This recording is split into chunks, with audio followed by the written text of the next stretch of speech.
Vefalı ünlü, Türkiye'de ve dünyada milyonlarca hayranı olan Hande Erçel'in kendisine gösterilen sevginin boşuna olmadığını bugün bir kez daha gösterdi.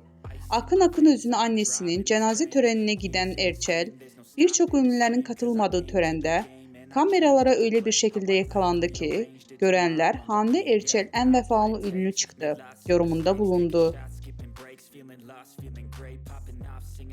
Never stop, never changed. All the squad here to play, and I've got something to say, yeah. I work hard each and every day. I get lost in the words I say.